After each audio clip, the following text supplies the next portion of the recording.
15절 상반절 거짓 선지자들을 삼가라. 거짓 선지자들을 경계하라. 그러시면서 거짓 선지자를 포도나무가 아닌 가시나무, 무화과가 아닌 엉겅퀴, 또 좋은 나무가 아닌 못된 나무로 비유를 하십니다. 그러면서 그들을 경계하라고 하셨습니다. 자, 그럼 주님이 이렇게 가시나무요 엉겅퀴요 못된 나무라고 하신 거짓 선지자들의 특징을 한번 본문을 중심으로 살펴보도록 하겠습니다. 그래야 주님이 당부하신 대로 거짓 선지자들을 제대로 경계하며 살 수 있기 때문입니다. 그들에게 당하지 않고 살아갈 수 있기 때문입니다. 먼저 15절 하반절을 보십시오. 거짓 선지자들의 특징.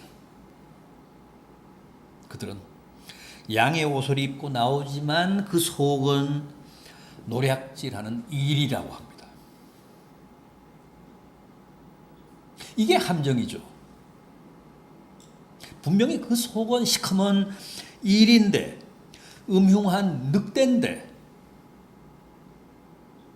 사람들 앞에 나타날 때는 새하얀 양의 탈을 쓴다는 겁니다.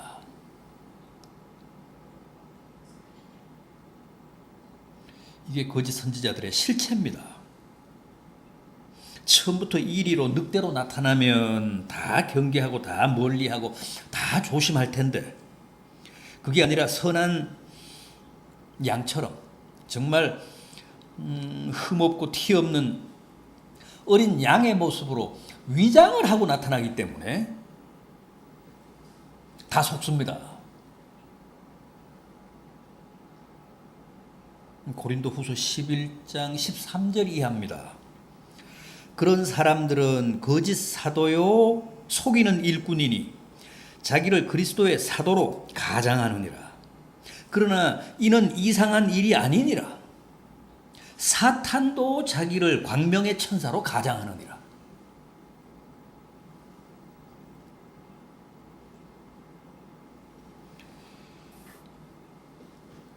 거짓 선지자는 위장의 명수입니다. 사탄이 그렇기 때문입니다. 분명히 사탄인데 광명의 천사로 가장한다고 하잖아요.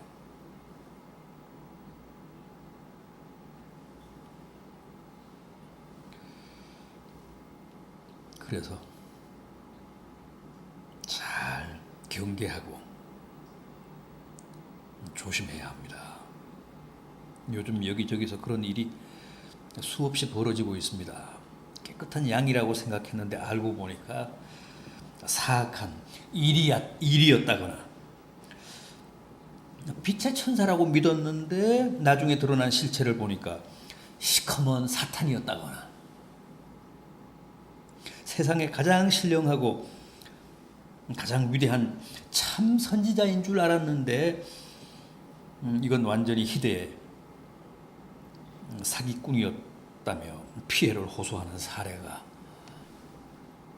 얼마나 많은지 모릅니다. 주님은 열매로 그들을 알지니 가시나무에서 포도를 또는 엉겅퀴에서 무화과를 따겠느냐며 무엇보다도 열매를 잘 살펴보라고 하셨습니다.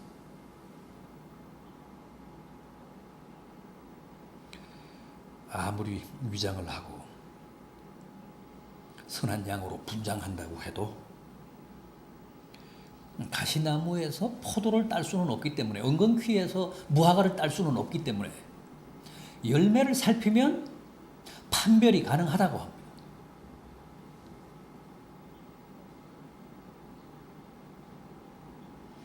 다음은 거짓 선지자들도 다 주님의 이름을 부른다고 합니다. 21절 이하를 보십시오. 나더러 주여 주여 하는 자마다 다 천국에 들어갈 것이 아니요 다만 하늘에 계신 내 아버지의 뜻대로 행하는 자라야 들어가리라. 그날에 많은 사람이 나더러 이르되 주여 주여 우리가 주의 이름으로 선지자 노릇하며 그랬습니다. 거짓 선지자들도 주님의 이름을 부릅니다. 아니 거짓 선지자들이 더 열렬하게 더 열광적으로 주여 주여 하며 주님의 이름 하나님의 이름을 팝니다. 그래서 다 속고 다 당합니다. 그들이 더 뜨거운 것 같고 그들이 더 특별한 것 같고 그 사람들이 더 잘 믿는 것 같고 오히려 지금 내가 다니는 교회는 형편없는 것 같고 지금 내가 나가는 교회의 목회자는 엉터리인 것 같고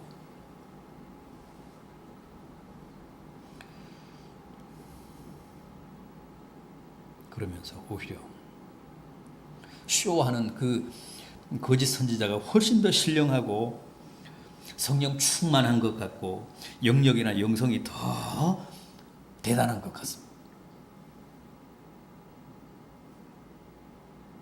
그래서 맞아 여기야.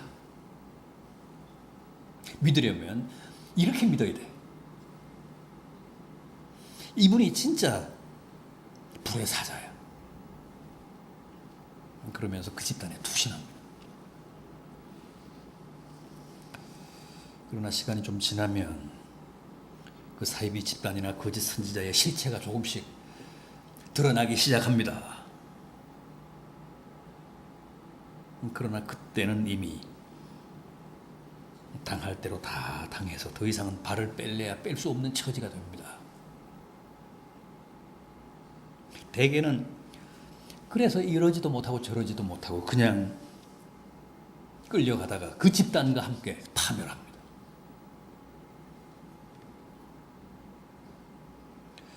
따라서 교회라는 간판을 붙이고 주님의 이름을 부른다고 무조건 믿고 따라가다가는 큰 코 다칩니다. 반드시 아름다운 열매, 향기로운 믿음의 열매를 맺는지 신중히 확인한 다음에 따라가든가 말든가를 정해야 합니다.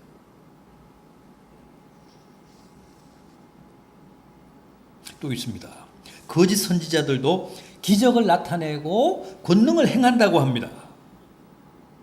22절 하반절을 보십시오. 주의 이름으로 귀신을 쫓아내며 주의 이름으로 많은 권능을 행하지 아니하였나이까.